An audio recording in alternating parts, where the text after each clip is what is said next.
everyone, my name is Lisa Baugh and today I'm speaking about traveling on business to North Africa. Now whenever I think of North Africa, I think of Lion King. I think of the safari savannas and all the untamed wildlife, and that pretty much is how I view North Africa, or anywhere in Africa for that matter. However, this is actually what is in the backdrop of North Africa is the Egypt pyramids. Specifically today we're going to look at Cairo, Egypt. This is one of the hotel views with the Egyptian pyramids in the back. This is at dusk, and this is the U.S. Embassy in Cairo, Egypt. Cairo, Egypt is a highly populated metropolitan area, and also that is where the Nile River exists. While we may have views of based on artwork and things like that, like Cleopatra and the things back with Egypt, today's women in business in Egypt look a little more like this. And some of the interesting facts about Egypt is that this particular area is known to be over 250,000 years old and is one of the oldest countries in the world. It is estimated that about 97 million people live in Egypt, and that it is the 15th largest country in the world. One of the reasons that it is so large is because in the United Nations, it serves as an asylum place for people of refuge from other countries. Having this many people in that area presents a problem for poverty because of the overpopulation. One of the other things about Cairo, Egypt is the Muslim influence. Their religion is Muslim, and the Muslim faith is entrenched in every regard, whether it be government, business, economy, religion. It just shapes their entire existence there. The primary language in Cairo, Egypt is Arabic, with English and French known by the educated. So if you're going to be traveling that direction, make sure that the people you speak with speak English. If not, it's always a good idea to take an interpreter with you. Here in 2011, these women right here are seen voting.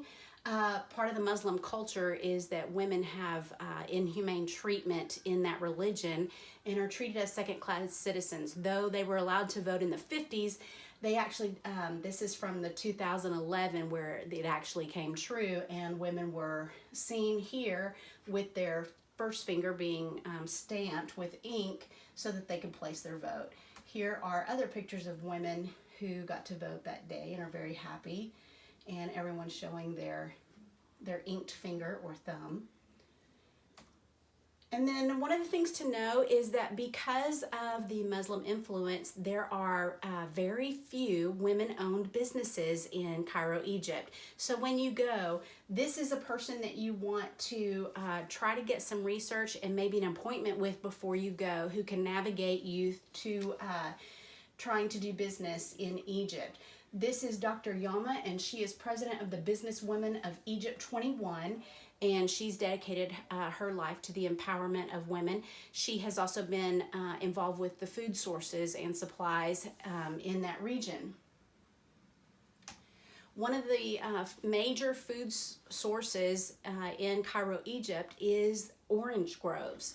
Now, because of the desert backdrop, you wouldn't think that an orange grove would be right in the center at agriculture business. However, they have found that is prime fertile soil, and maybe because of the Nile River waterways there, but that is prime soil for the growth of orchards, and that is their largest cash crop.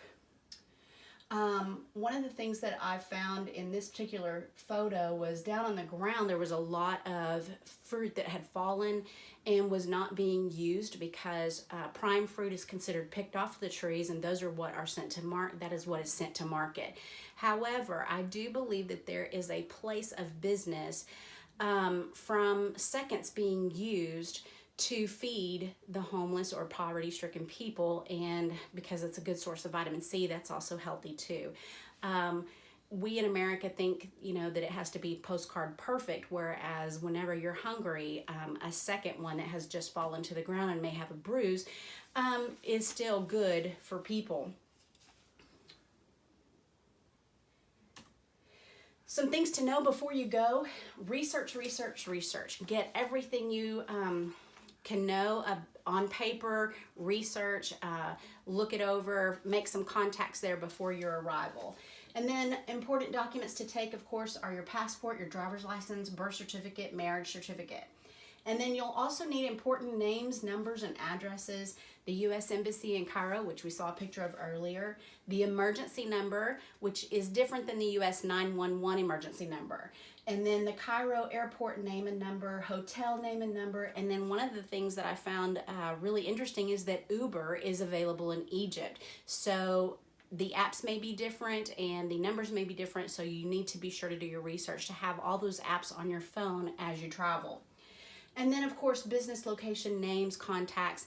And then because of the traditions of the Muslim influence there in the inhumane treatment of women, it's highly important that women, whenever you travel to Egypt, you do not travel alone, that you have someone with you at all times.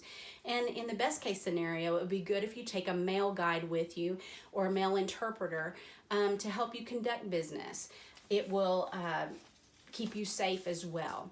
And then last but not least, ladies, pack your hijab. Not only is it part of their culture, but they're offended if you don't have one. So please take your scarves, use it well, and when, as they say, when in Rome, do as the Romans. So here, when in Egypt, do as the Egyptians. Thank you and have a good day. Thanks for watching.